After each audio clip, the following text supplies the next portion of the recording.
Continuamos en ese día a tu servicio, estamos hablando sobre las infecciones de transmisión sexual, específicamente hablamos del virus papiloma humano, el VPH. Y estamos con Violeta Hidalgo, ella es orientadora en salud sexual y reproductiva. Y importante este tema porque hemos conocido un poco de las causas que ocasiona este virus papiloma humano, pero vamos a conocer ahora en este bloque qué tipo de pruebas. Nos has hablado primeramente de una prueba, ¿no? De un test, ¿no? Para poder determinar. Así es. Y bueno, y tampoco no hay que alarmarse, como decías tú, ¿no? Cuando le indica el diagnóstico de que tienen este papiloma, porque depende de toda su evolución. ¿Qué otro tipo de pruebas se toman, Violeta? Bien, la prueba, por ejemplo, para determinar si tenemos VPH en una población ya que estamos con menos porcentaje de que puede limpiar, ¿no? Porque la gran mayoría, recordemos que tiene VPH, pero la gran mayoría no hace cáncer. Solo Ya. una proporción muy, muy pequeña, del 10 al 15%. Ellas, por ejemplo, para poder tener un seguimiento y saber si tienen el VPH, y recordemos, dentro de los VPH existen el VPH 16 de la cepa 16 y la cepa 18.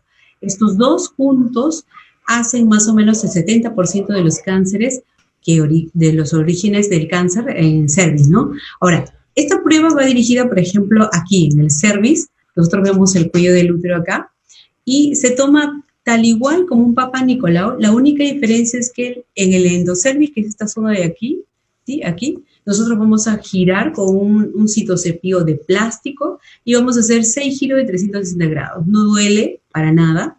Es una prueba moderna, digamos, moderna en el sentido que la gente recién se está enterando, ¿no? Ya. Es indoloro, es eficaz, y al momento de sacar esas secreciones, porque es nada más frotar y sacar las secreciones del cervix y de la vagina.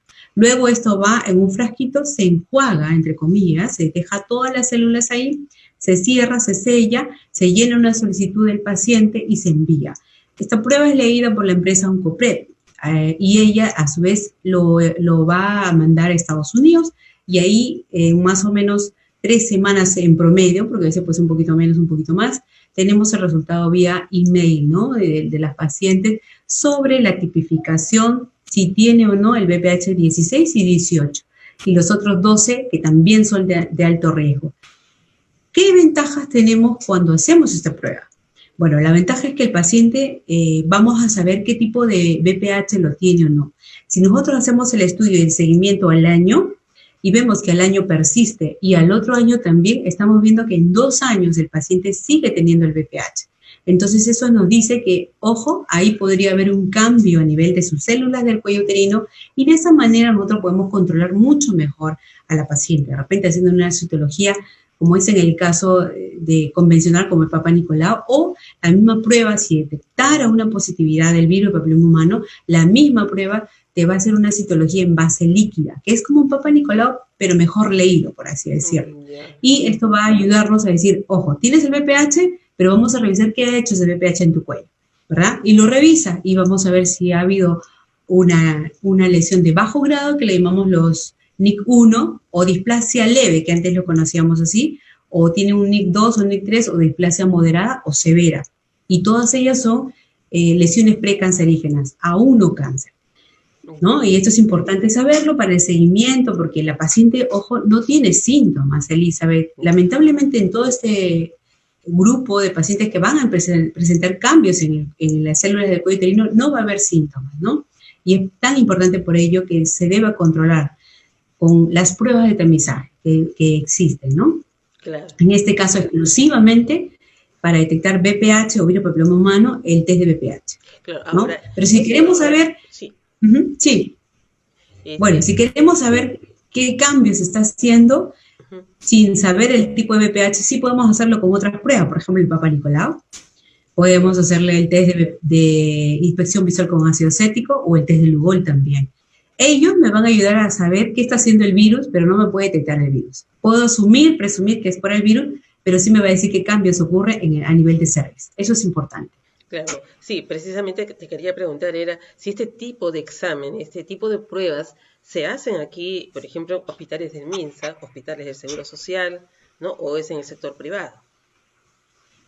Ah, muy buena pregunta. Inicialmente el Papa Nicolau se hace en todos los establecimientos de Claro. salud.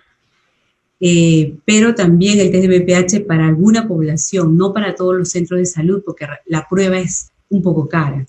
Ahora, todavía no está como herramienta, digamos, dispuesta como el Papa Nicolau, aún no. De repente en algunos años ya lo vamos a tener y va a reemplazar inclusive a la citología, al Papa Nicolau, ¿no? Porque esta prueba se ha demostrado que tiene muy buena sensibilidad y con sensibilidad yo digo que detecta en un 98% el virus. Mientras tenemos, por ejemplo, la citología convencional, que es el Papa Nicolau, que su sensibilidad es muy baja, ¿no? Alrededor del 50%. Es decir, Elizabeth, que no en todos los casos los pacientes que se hagan Papa Nicolau van a tener una prueba negativa, pero no necesariamente deba ser negativa por la baja sensibilidad que tiene esta prueba, ¿no? Entonces, por eso siempre invocamos a que no solo se haga el Papa Nicolau, o si eventualmente la paciente se hace Papa Nicolau y no se hace anualmente, opte por otra herramienta que sea más eficaz que el Papa Nicolau, ¿no? Claro, ahora estamos hablando en las mujeres, ¿no? Y decíamos que también esto se presenta, claro, con mayor incidencia en mujeres, pero también entre los hombres. ¿Cómo es el examen aquí para el hombre? Perfecto. En el varón, como hay baja incidencia, pero recuerden que en el varón también va a tener el BPH. Ellos lo limpian mucho más rápido. También depende de que, por ejemplo, en el varón puede causar cáncer en el pene, cáncer anal, cáncer vaginal, cáncer orofaríngeo, dependiendo de las conductas de riesgo. Ahora, para el hombre, no, en algunos países desarrollados, la misma secreción, ¿no?, que se produce en el pene, justamente en el surco balanoprepucial o en la uretra, se puede sacar la secreción y hacerle el estudio. El mismo estudio que se hace para las mujeres, en el cervix, en el hombre también, de las secreciones que sale de alrededor de la cabeza y el meato urinario, ¿no? Pero inclusive en el surco balanoprepucial también. Pero esta prueba les va a servir para un control también en ellos, ¿no? Y va a depender mucho de sus conductas de riesgo también que tiene el varón. No se suele hacer acá en países latinoamericanos mucho la prueba en varones. Eso más se ve en países europeos, países desarrollados, ¿no?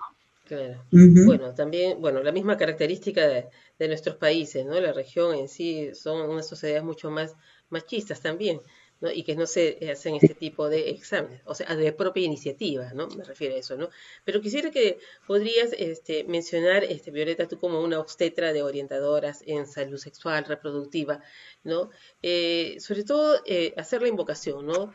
Los jóvenes, los adolescentes en sí, este inicio, tú decías, de las relaciones sexuales de manera muy temprana, no es una cosa tan favorable no están preparadas aún, ¿no? Tú decías que no está en una etapa madura el útero, ¿no? A fin de tener relaciones sexuales, pero en nuestras sociedades pues las situaciones son muy diferentes, ¿no? La actividad sexual se empieza de manera muy temprana. Y ahí vemos muchas adolescentes también con estos problemas de infecciones de transmisión sexual, etcétera, de cosas, ¿no? ¿Cómo orientarlas y cómo que tomen un poco más de responsabilidad ante una situación así de riesgo? Bien, sí, es importante el punto que acaba de decir Elizabeth. En los adolescentes recomendarle que haya una buena información, ¿no? Si no se viene la información de casa, entonces buscar una información de un obstetra o un profesional de salud empapados en el tema. Y los que nos están escuchando, pues, recomendaciones es postergar las relaciones sexuales en la medida que se pueda y si no, utilizar herramientas para poder evitar la transmisión del virus papiloma humano. ¿Cuáles son ellos? Los conocemos muy bien, pero depende mucho de su buen uso. Por ejemplo, el preservativo masculino, el preservativo femenino y el campo de látex, que es un protector de látex justamente para evitar contacto de secreciones, porque recordemos que el virus papiloma humano se va a transmitir por coito, pene-vagina, pero también por contacto de secreciones, tanto de la pareja. No hablo de sexo, pero ambas parejas, si se comparten secreciones, es suficiente para poder transmitir el virus de papiloma humano. Entonces, en esta población hay que protegerse para evitar justamente la transmisión de este VPH y otras, ojo Elizabeth, y otras infecciones de transmisión sexual, ¿no? Dentro de ellas el virus papiloma humano. Claro que sí. Bueno, hay algunos otros temas más de conversar, Violeta, pero el tiempo nos ha ganado. Vamos a tener la oportunidad de seguir conversando sobre este importante tema como son las infecciones de transmisión sexual. Muchas gracias por el día de hoy. Buenas tardes. Ahora voy a demostrarles cómo es un correcto lavado de manos. Vamos a realizar los pasos para el correcto lavado de manos. Lo primero es mojarnos las manos de esta forma. Depositar en la palma de la mano una cantidad suficiente que cubra las superficies de mi palma de jabón. Vamos a frotar las palmas de las manos entre sí. Luego vamos a frotar la palma de la mano derecha sobre el dorso de la mano izquierda, de esta forma, y viceversa. Posterior a ello, vamos a frotar las palmas de la mano entre sí con los dedos entrelazados.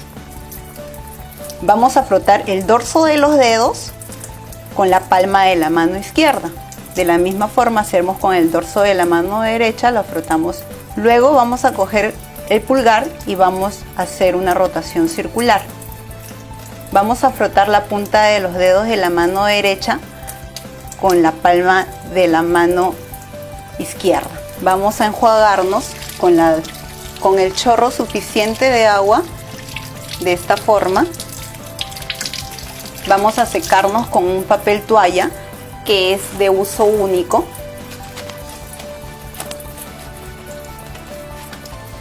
Con el mismo papel toalla que nos secamos la mano, vamos a cerrar el grifo del caño.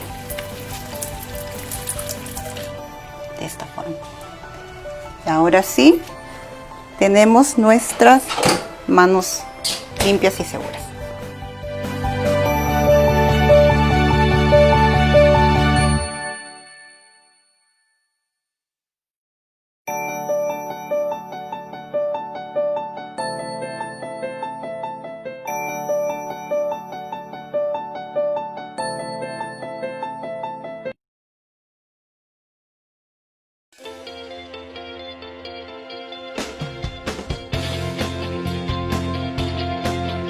Nuestro centro quirúrgico cuenta con 4 amplias salas de operaciones, todas provistas y revestidas de paredes de cuarzo que evitan la proliferación de bacterias. Asimismo, nuestras camillas clínicas son totalmente eléctricas para el mejor desempeño de los cirujanos. El centro quirúrgico de la Clínica Santa Beatriz se caracteriza por tener tecnología de punta. Aquí se realizan intervenciones de baja complejidad como cirugía de apéndice y colecistectomía. También de mediana complejidad como embolizaciones y panangiografía.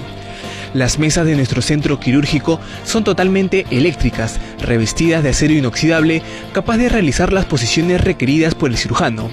Complementando la sala de operaciones de Clínica Santa Beatriz, todo el circuito está debidamente empotrado, tanto las bombas de vacío, el oxígeno y las máquinas de anestesia son también de última tecnología, muy modernas, a disposición de todos nuestros pacientes. La unidad de vigilancia intensiva es un área de observación y vigilancia permanente a nuestros pacientes que requieran un tratamiento específico después de una cirugía. Contamos con una ambulancia tipo 2 totalmente equipada para cubrir todas las necesidades de nuestros pacientes, ya sea desde su recojo hasta su posterior traslado a su domicilio. La Clínica Santa Beatriz tiene además servicios adicionales. Brindamos un laboratorio clínico que tiene modernos equipos a su disposición, ya sea en hematología, bioquímica, inmunoluminiscencia. Contamos con un centro de imágenes habilitado con un tomógrafo espiral multicortes de 64 cortes, ecógrafo 4D de última generación.